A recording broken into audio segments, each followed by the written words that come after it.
여러분, 감자 한 알이 한 나라의 운명을 바꿨다면 믿으시겠습니까? 도저히 회복 불가능해 보였던 나라, 파키스탄.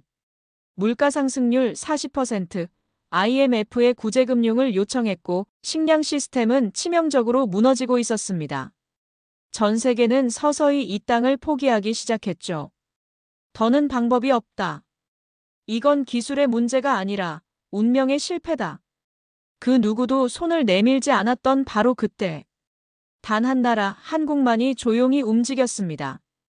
지구 반대편에서 날아온 작은 씨앗 한 알. 그 뒤에 숨겨진 한국의 정교한 기술력으로.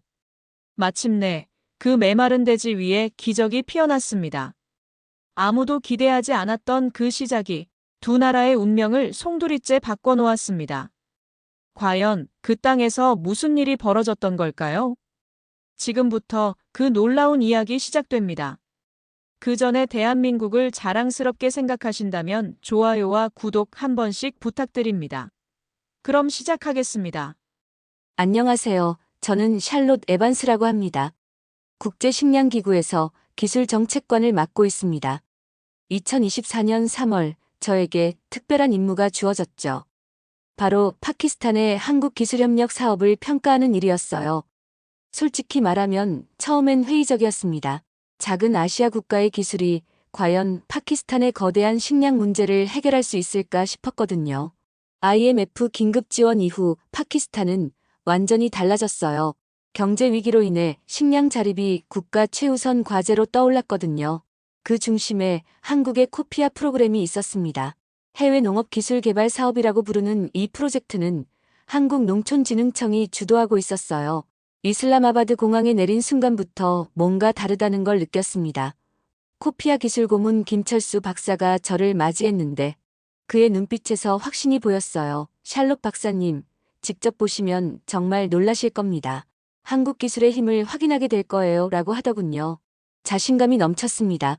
공항에서 숙소로 가는 길에 김 박사가 설명해 줬어요. 파키스탄의 감자 자급률이 고작 3%에 불과해요.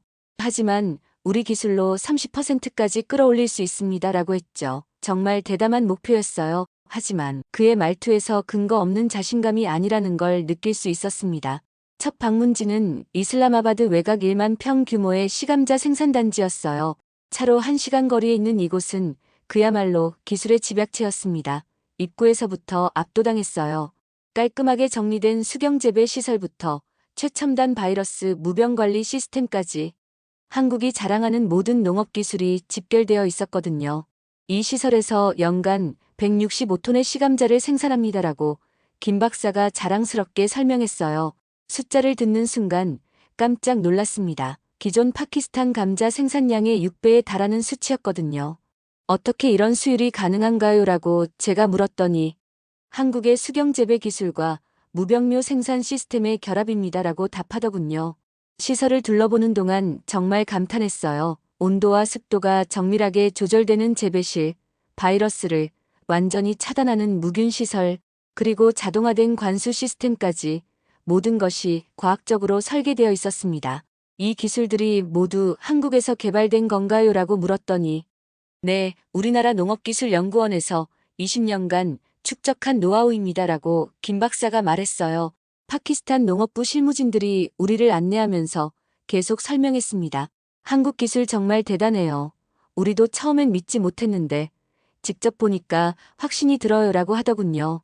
하지만 그때 저는 묘한 기분을 느꼈어요. 마치 뭔가 과장되어 있는 듯한 느낌이었죠. 통역관이 귓속말로 알려준 이야기가 좀 이상했습니다. 여기 지역 정치인들이 자주 찾아와요. 기술 시설을 보러 온다기보다는 뭔가 다른 목적이 있어 보여요 라고 하더군요. 그 말을 듣는 순간 뭔가 석연치 않다는 생각이 들었어요. 그날 저녁 호텔에서 첫날 보고서를 작성했습니다. 기술적 완성도는 예상을 훨씬 뛰어넘는 수준이다. 한국의 농업기술 역량에 놀라지 않을 수 없다. 하지만 주변 환경에 몇 가지 의문점이 있다라고 적었어요. 그때만 해도 이것이 거대한 폭풍의 전조인 줄 몰랐습니다. 둘째 날 운명적인 만남이 있었습니다. 자카르 칸이라는 파키스탄 농업청 고위 간부를 만난 거예요. 50대 중반의 이 남자는 겉보기엔 완벽한 협력자처럼 보였어요. 유창한 영어에 매너도 좋았고 한국에 대한 찬사도 아끼지 않았거든요. 샬롯 박사님, 진심으로 환영합니다. 우리 파키스탄의 미래를 완전히 바꿔줄 한국의 놀라운 기술을 직접 보러 오셨군요라고 자카르 칸이 말했어요. 하지만 악수를 나누는 순간 뭔가 이상한 느낌이 들었습니다. 그의 눈빛에서 계산적인 무언가를 읽을 수 있었거든요. 오전에는 정상적으로 시설 견학이 진행됐어요. 자카르 칸이 직접 안내하면서 한국 기술 정말 대단하다. 우리도 이런 수준에 도달할 수 있을 것 같다라고 계속 칭찬했습니다. 하지만 뭔가 진심이 느껴지지 않았어요. 마치 연기하는 것 같았거든요. 문제는 점심 식사 이후부터였습니다. 자카르 칸이 저를 별실로 불러내더니 갑자기 분위기가 바뀌었어요. 박사님, 기술도 물론 중요하지만 현실도 봐야 하지 않겠습니까? 여기는 파키스탄이에요. 모든 일에는 나름의 방법이 있거든요라고 하면서 의미심장한 웃음을 지었습니다. 그 순간 저는 직감적으로 알았어요. 이 사람이 뭔가 꾸미고 있다는 걸 말이죠.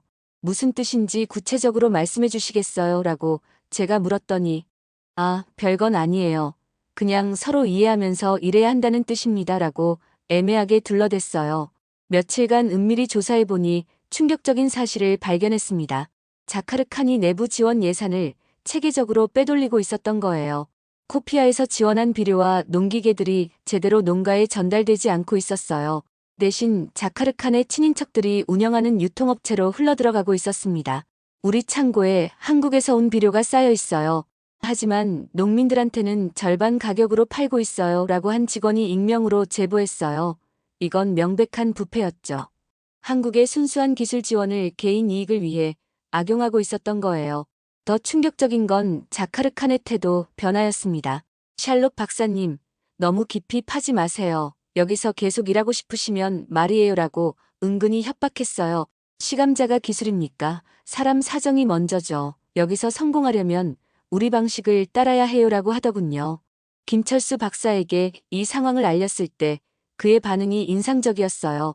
정말 그런 일이 일어나고 있다고요. 우리는 순수하게 기술만 전수했을 뿐인데라고 하면서 분노했습니다.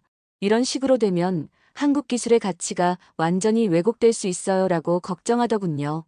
그 순간 저는 깨달았어요. 기술은 분명히 중립적이지만 그것이 적용되는 과정은 결코 중립적이지 않다는 걸 말이죠.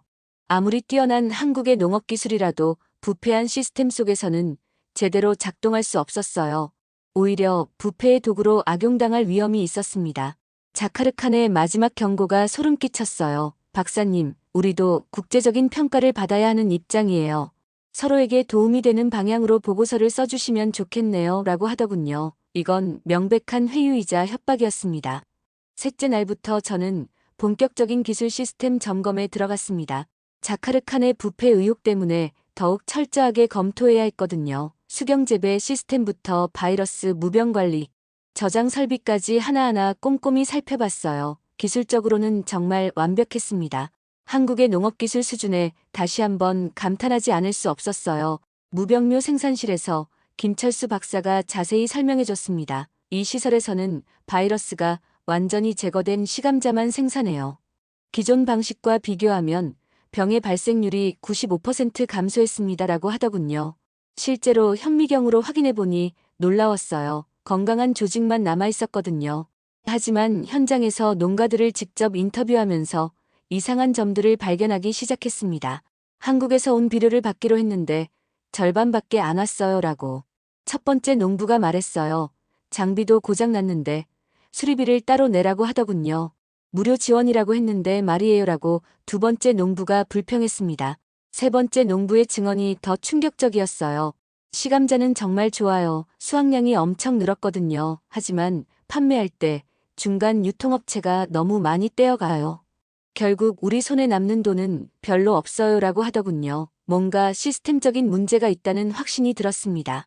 김철수 박사와 함께 물량 장부를 확인해 봤더니 더욱 충격적인 사실이 드러났어요. 코피아에서 지원한 물량과 실제 농가에 도달한 물량 사이에 무려 30%나 차이가 났던 거예요. 이상하네요. 우리 기록으로는 모든 물량이 정상적으로 배송 완료되었는데요. 라고 김 박사가 고개를 갸우뚱했습니다. 창고 관리인을 따로 만나서 인터뷰했을 때 진실이 드러났어요. 자카르칸 부서장님이 일부 물량을 다른 곳으로 보내라고 지시했어요. 농민들한테 직접 가는 게 아니라 중간 유통업체로 보내더군요라고 귀띔해줬습니다. 이건 명백한 횡령이었죠.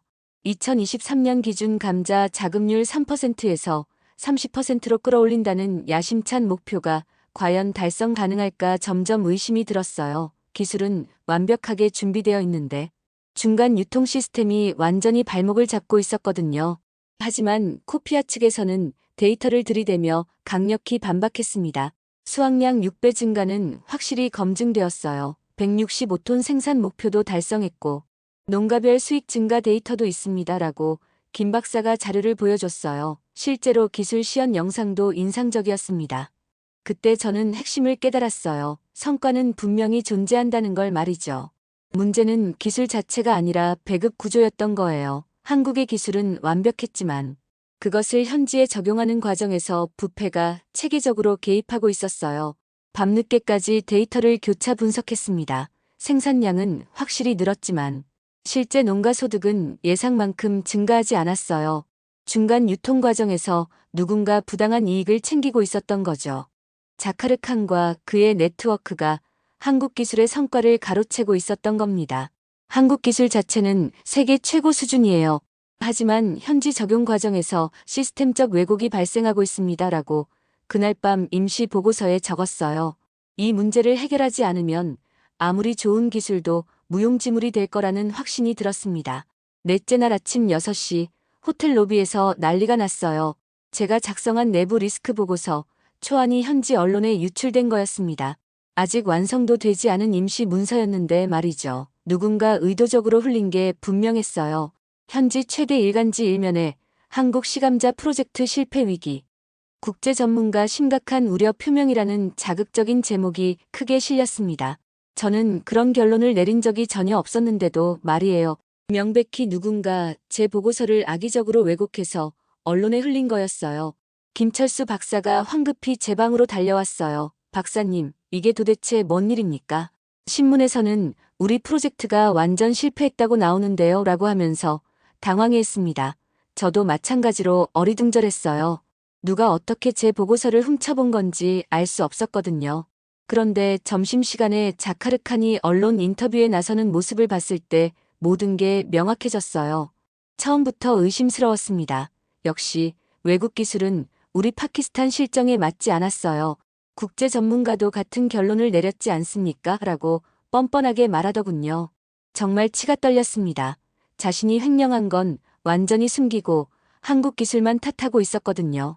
우리는 처음부터 이런 결과를 우려했어요. 파키스탄만의 독특한 농업 환경을 고려하지 않은 성급한 기술 도입이었습니다라고. 마치 자신이 예견한 것처럼 말했어요. 현지 농가들의 반응도 완전히 이분화되기 시작했어요. 일부는 역시 또 외국 기술쇼였구나. 우리만 바보가 됐네. 처음부터 믿지 말았어야 했어라고 실망하며 분노했습니다. 하지만 다른 일부는 우린 분명히 수확량이 늘었는데 왜 정치인들이 기술을 망치려고 하지라고 반발했어요. 특히 직접 혜택을 본 농민들의 증언이 인상적이었어요. 한국 시감자로 수확량이 정말 늘었어요. 우리 가족이 20년 농사 지으면서 이런 결과는 처음이에요. 그런데 왜 신문에서는 실패했다고 하는지 모르겠어요 라고 하더군요. 김철수 박사는 완전히 멘붕 상태였습니다. 박사님, 정말 어떻게 된 건지 모르겠어요. 우리 기술에는 전혀 문제가 없는데 갑자기 이런 일이 벌어지다니요 라고 하면서 당황해했어요. 20년간 해외 기술 협력을 해왔지만 이런 경우는 처음이라고 하더군요. 저는 이럴 때일수록 냉정을 유지해야 한다고 생각했어요. 외부 발표나 해명은 하지 않기로 했습니다. 대신 자카르칸의 부패 증거를 확실히 잡는 데 집중했어요. 그래야만 한국 기술의 진짜 가치를 증명하고 왜곡된 진실을 바로잡을 수 있을 거라고 확신했거든요. 그날 밤 김 박사와 긴 회의를 했습니다. 박사님, 우리가 어떻게 대응해야 할까요? 본국에서도 상당히 우려하고 있어요 라고 하더군요. 지금은 감정적으로 대응하면 안 됩니다. 냉정하게 증거를 수집해서 진실을 밝혀야 해요라고 제가 답했어요. 자카르칸이 제 보고서를 어떻게 입수했는지도 의문이었어요. 호텔방 보안에 문제가 있었나 싶어서 확인해봤지만 특별한 흔적은 없었습니다. 아마도 내부 협력자가 있었을 가능성이 높았어요. 파키스탄 농업부 내에서 자카르칸의 영향력이 생각보다 컸던 것 같았습니다. 다섯째 날부터 저는 반격을 준비하기 시작했어요. 감정적으로 대응하는 대신 철저한 데이터 분석으로 진실을 밝혀내기로 했습니다. 코피아 기술 자료부터 농가 수익 분석, 저장고 물류 이력까지 모든 것을 체계적으로 정리했어요. 김철수 박사와 함께 밤새워 기술 정책 분리 분석 보고서를 작성했습니다. 핵심은 기술 성과와 정책 실패를 명확히 구분하는 것이었어요. 기술 자체의 완성도는 검증 완료되었다. 문제는 적용 과정에서 발생한 인위적 왜곡이다라는 결론을 내렸습니다. 첫 번째 파트에서는 기술 검증 결과를 정리했어요. 수경 재배 시스템의 생산성은 기존 대비 600% 향상, 바이러스 무병묘 적용으로 병의 발생률 95% 감소, 저장 기술 도입으로 손실률 38%에서 11%로 대폭 개선된 것들을 구체적인 수치로 제시했습니다. 두 번째 파트는 부패 구조 분석이었어요. 자카르칸의 횡령 규모를 추산해보니 전체 지원 물량의 30%에 달했습니다. 기술은 완벽하게 작동하고 있으나 유통 과정에서 체계적인 왜곡이 발생하고 있다라고 명시했어요. 세 번째 파트에서는 해결 방안을 제시했습니다. 시스템 자율화를 통해 중간 개입을 최소화하면 본래 목적 달성이 가능하다. 협동조합 중심의 직접 관리 체제 도입을 권고한다라고 구체적인 대안을 제시했어요. 이 보고서를 작성하는 과정에서 한국 기술의 진짜 위력을 새삼 느꼈습니다. 무병묘 기술만으로도 기존 파키스탄 농업의 한계를 완전히 뛰어넘을 수 있었거든요. 이 정도 기술력이면 정말 세계 어느 나라와 비교해도 뒤지지 않겠어요 라고 김 박사에게 말했습니다. 보고서 완성 후 곧바로 한국농촌진흥청에도 전달했어요. 현지 상황에 대한 정확한 판단을 위해 객관적 분석 자료를 보내드립니다라는 메시지와 함께 말이죠. 본국에서도 신속하게 대응해야 할 필요가 있었거든요. 자카르칸 측의 반응은 예상대로였어요. 보고서 내용이 알려지자 즉시 조사 착수를 요구하며 발버둥 쳤습니다. 이건 명백한 음해다. 국제 전문가가 우리 내부 사정을 왜곡하고 있다라고 주장했어요. 하지만 데이터 앞에서는 변명이 통하지 않았습니다. 파키스탄 농업부에서도 내부 감사에 착수했어요. 제가 제시한 물량, 유실 증거들이 하나씩 확인되면서 자카르칸의 입지가 급격히 좁아졌습니다. 부패 척결 없이는 어떤 기술 협력도 성공할 수 없다는 여론이 형성되기 시작했어요. 농민들 사이에서도 분위기가 바뀌었습니다. 한국 기술은 정말 좋았는데 중간에서 누군가 가로채고 있었구나라는 인식이 퍼지기 시작했어요. 직접 혜택을 본 농가들이 적극적으로 증언에 나서면서 진실이 드러나기 시작했습니다. 일주일 후 자카르칸이 결국 사임했습니다. 부패 혐의에 대한 조사가 본격화되자 더 이상 버틸 수 없었던 거죠. 개인적인 사유로 사임한다고 발표했지만 모든 사람이 진짜 이유를 알고 있었어요. 김철수 박사가 저에게 고마워했습니다. 박사님 덕분에 우리 기술의 진가를 지킬 수 있었어요. 만약 그대로 묻혔다면 정말 억울했을 거예요 라고 하더군요. 저도 뿌듯했어요. 한국의 우수한 기술이 제대로 평가받게 된 거니까요. 자카르칸이 물러난 후 파키스탄 정부의 태도가 완전히 바뀌었어요. 새로 부임한 농업청 국장이 직접 저를 찾아와서 앞으로는 투명하고 효율적인 시스템으로 한국과 협력하겠다고 약속했습니다. 정치적 개입을 최소화하겠다는 의지를 보여줬어요. 코피아 협력 기술을 기반으로 한 새로운 관리 체제 구축이 시작됐습니다. 핵심은 협동조합 중심의 자율관리였어요. 기존처럼 정부 관료가 모든 것을 통제하는 대신 농민들이 직접 참여하는 시스템으로 바뀐 거죠. 농민이 주체가 되어야 진정한 농업 혁신이 가능합니다라고 김철수 박사가 새로운 방향을 설명했어요. 한국에서도 이런 방식으로 농업 현대화를 이뤄냈거든요. 새마을 운동의 정신을 파키스탄에 접목하는 셈이었습니다.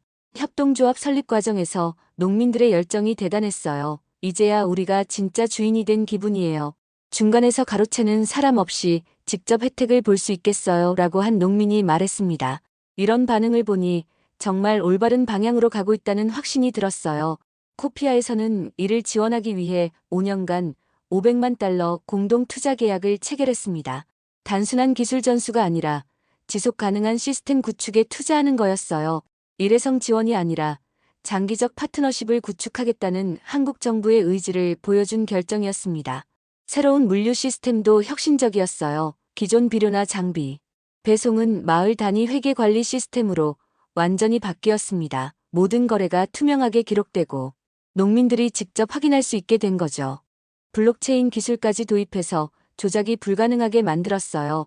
기술은 국가 시스템 위에 있어야 합니다. 그것이 진정한 자립이에요라고 제가 새로운 시스템을 평가하면서 말했어요. 정치적 개입이 차단된 상태에서 순수하게 기술의 힘만으로 농업을 발전시킬 수 있게 된 거였거든요. 농민 교육 프로그램도 대폭 확대됐습니다.